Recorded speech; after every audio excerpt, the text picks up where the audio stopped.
Good afternoon, students. Today we are going to revise the lesson that is Rise of British Power in Bengal. And in worksheet and study material in both, I have given you exercise questions. Some answers also are given, and few questions for practice also has been given. So keep on practicing those. The advent of the British in India. Let us revise. We have already done, but then also one revision is required. So the British first came to India as traders in 17th century. However, by the mid of 19th century, what happened? The British succeeded in eliminating all their rival, the competitors who had come from outside as traders, as merchants for trading purposes, were all thrown out by the Britishers from India. In their scramble for political power, the conquest of Bengal proved to be a very important point. Why? Because Bengal, as we all know, that was very rich in fertile land. So it set the stage of further conquest and establishment of British as the ruler of India. The English East India Company. In 1600 Common Era, a company popularly known as English East India Company was established by the small group of British merchants, and the Queen of England, Elizabeth I, granted company exclusive rights to trade with the East. The company made enormous profits by buying Eastern goods and then selling them at high price in European markets. Hence, the place that means become popular and popular. So the Queen received a share of the company profits. Now the English East India Company set up the factory. As it became the vital region for gaining profits, they started to set the factory. It was the trading settlement consisting of a warehouse for goods, an office for keeping records, and residential quarters. Similarly, by 1623, slowly and slowly they started to develop. They started to develop their ideas. They started to establish more firm grip to the land of India. The British had established factories in Surat, Bhuj, Ahmedabad, Agra, and Mazulipatnam, the first factories. So, Sir Thomas Roe, the British ambassador to the court of Jahangir, had obtained many trade concessions for the company from the Mughal emperor. He got many trade concession, many freedom for the doing trading for from these places of India's boundary. So in 1639 Common Era, Madras was given to the British by a local ruler. They established a trading settlement there and named it as Fort St. George. In 1688, Charles II gave company nominal rent, and on this place basis, island of Bombay, when he had married to a Portuguese princess, the history of getting Bombay land became the chief settlement of the British on the western coast. This was the history on which basis Bombay was received by him. So in 1690, British trading settlements was established and fortified in Calcutta also. It was named Fort William. So Madras, Bombay, and Calcutta became the major headquarters of the British settlements. So keep on underlining. I hope so you have already underlined that Madras, Bombay, and Calcutta became the headquarters. Fill in the blanks also, this question is given. Of British settlements, the southern, western, and the eastern region. Each of these headquarters, known as the presidencies, was placed under the charge of the governor, and thus the French East India Company was formed in 1664. Its headquarters in India was based in Pondicherry, and it also established trade settlements in Surat, Mazulipatnam, Chandannagar, and Mahé, and this was the main competitor of the British, main enemy. So this started the history of Anglo-French rivalry. By the 18th century, the two major European powers in India were the British and the French. The Portuguese, by the beginning of the 17th century, had lost their influence as well as their monopoly. The Dutch had also been edged out. The French and the British were both equally determined to establish trade monopoly in India, and thus an intense competition between these two rivalries has started. A power struggle became inevitable.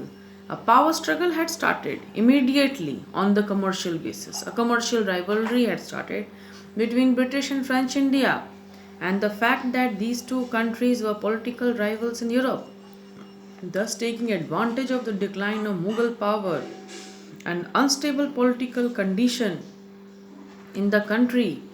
There were three frequent wars, and those wars were named as the Carnatic Wars. Thus, the outcome of these three Carnatic Wars saw what? The British established their political influence over the Carnatic region, and the Third Carnatic War shattered French dreams of building an Indian empire. It freed off all European rivals and the English East India Company, with the help of army and its vast resources. Thus, in India now set out to conquer India. The Britishers entered in India, set out themselves to conquer India.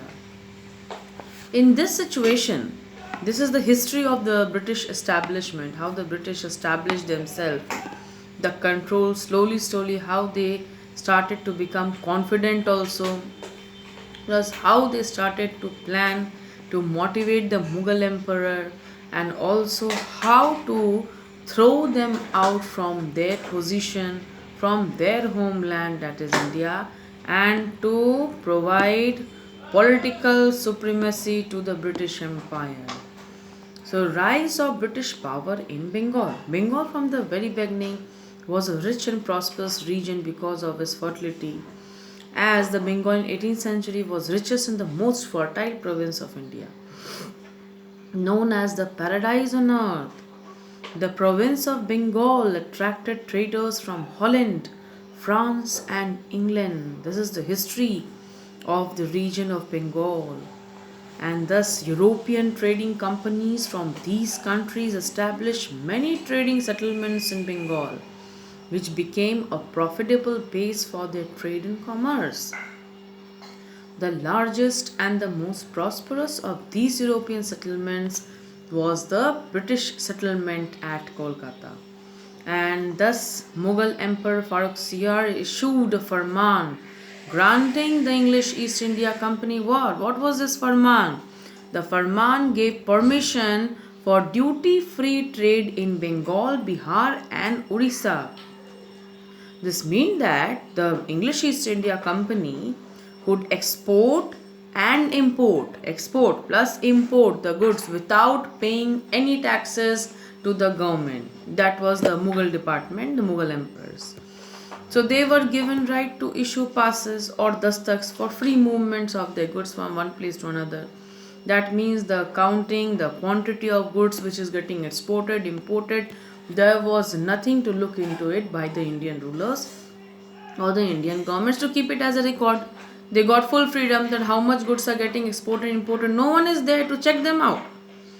So this Farman created a big trouble, and it was the main cause of the battles, the Battle of Plassey and Battle of Buxar. So employees of the company were permitted to carry out private trade, but they were not entitled to the company's privileges of duty-free trade. See, they themselves knew that what was the power and strength of this duty-free trade. They themselves gave their company employees certain free rights, privileges of trading, but not of duty-free trade. That means they were checking out that how much trading profits were going on within their control, within their area. So the company made enormous profits. In course of time, the company began to interfere in local politics also of the Indian rulers by supporting one ruler against another. They made territorial, monetary, and many political gains during their supremacy, during their political, you can tell, control. The Battle of Plassey. in this situation was held in 1756. What was the main background which started to create a battle of Plassey in 1756? The Nawab of Bengal, Alivardi Khan, died and was succeeded by his grandson Siraj Taula, who wanted to curb the growing power of the British. Siraj Taula's task was not an easy one, since he had many enemies, both within and outside his court, that made the position of himself insecure and unstable, as he himself did not get the support of his own members, own court persons. So Siraj ordered the British to pay taxes to him, like all other Indian merchants, that you will also be treated as merchants. You all are same as merchants. How the people are coming from outside for trading, you all are same like that. But the British refused. So this angered this young Nawab, and this was the main bone of contention, the main reason for starting of war, for starting of all the misunderstandings and all the anger between the Nawabs and the British rulers. So they refused to pay taxes. If one ruler has started the farman, the other ruler has full right to cancel it. It is not that it was not in the hands of them, because you can say that they were the only coming as merchants, nothing else. They had no power in India. They were just the outsiders, but they had some other intentions in the mind going on. So why they will keep themselves as outsiders? They had very big political agenda of controlling the vast Indian empire. So in anticipation of a war with the French, who had a trading settlement in Chandarnagar, the British began to fortify Calcutta. This amounted to an attack on the Nawab's sovereignty. Without taking any permission, they started building fortification of Calcutta. Siraj was willing to let the Europeans stay in his kingdom as a traders, but not as the masters. So he ordered both British and the French to dismantle the fortifications, whatever fortification, whichever place they were doing, to stop it and to stop the fight in their land, the private wars. The French agreed, but the British did not.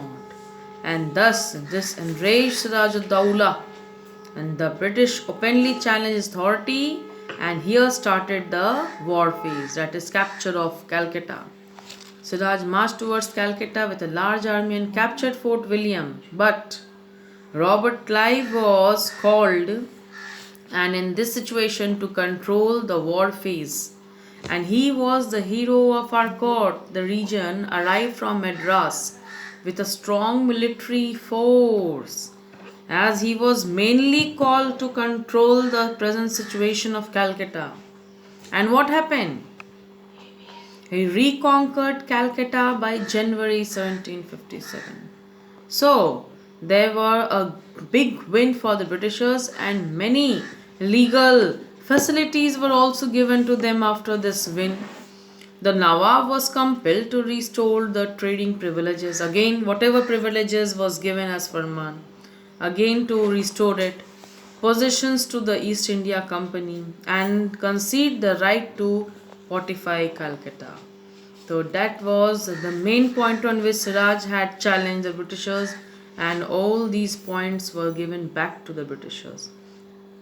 Siraj ud-Dawla had given to all the demands of the British Company, and British, however, were not satisfied. Obviously, we all know from the beginning only they had entered into India's boundary with some other intentions, which they were not clearly showing them, highlighting them till now to the Mughals. So they started the conspiracy to replace Siraj ud-Dawla, who was the first challenging power to the British authorities. So Robert Clive now hatched a plot, created a plot with some of the influential and very close court persons of the Nawab court, very close to him, they who knew all the do's and don'ts of the administration of the Mughals, especially the Nawab Siraj ud-Dawla. Mir Zafar, the commander in chief, who betrayed the Nawab at the end we'll come to know, of the Nawab's forces would be made the Nawab of Bengal. This was the secret tie-up was done between the Britishers and the Mir Zafar. When the negotiations with Mir Zafar were finalized, a secret treaty was signed and British presented Siraj-ud-Dawla with an impossible set of demands, and war became inevitable. The Battle of Plassey. Robert Clive led the British forces to Plassey, and thus the Battle of Plassey was fought on 23rd June 1757. What was the result? The result was that Mir Zafar was proclaimed the Nawab of Bengal, as it was a big defeat for Nawab. So the English East India Company was granted undisputed right to free the trade in Bengal, Bihar, Orissa. The company was given zamindari, 24 parganas. Mir Zafar was paid the company and its official over 300 lakh rupees. Similarly, in the Battle of Buxar, Mir Qasim was a competent and efficient ruler determined to free himself from the foreign control, and he soon came into conflict with the British. Now, what was the result of this conflict? We all know that Mir Qasim was determined to recover his throne. He escaped to Awadh, where he formed, as he was defeated by the British, broke out between Mir Qasim and British, and the Nawab was defeated.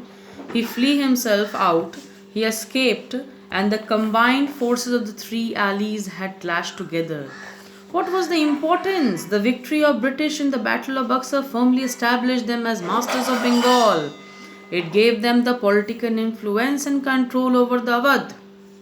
And thus, the Treaty of Allahabad in 1765 between Clive and signed the Treaty of Allahabad with Shuja-ud-Dawla and Shah Alam II.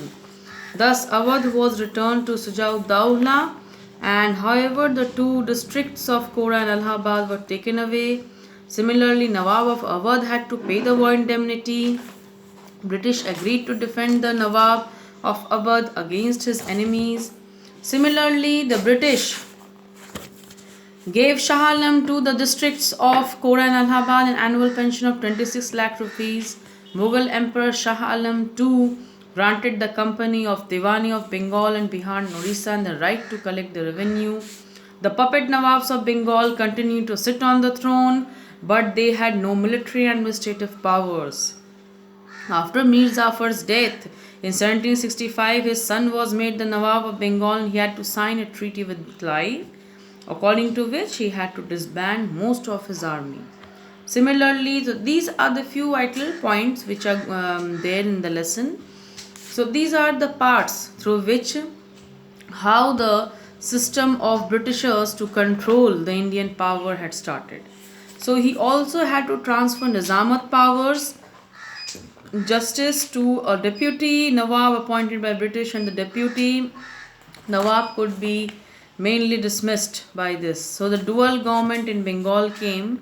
Clive introduced the dual government in Bengal in 1765, and Bengal now had two masters, the Nawab and the Company, and the Nawab was responsible for general administration, maintenance of law and order, and justice. Thus now in this situation of dual government, which is your last topic going on, the Company enjoyed power without any responsibility. The Nawab, on the other hand, was burdened with responsibilities and thus of administration without the resources necessary for running efficiently.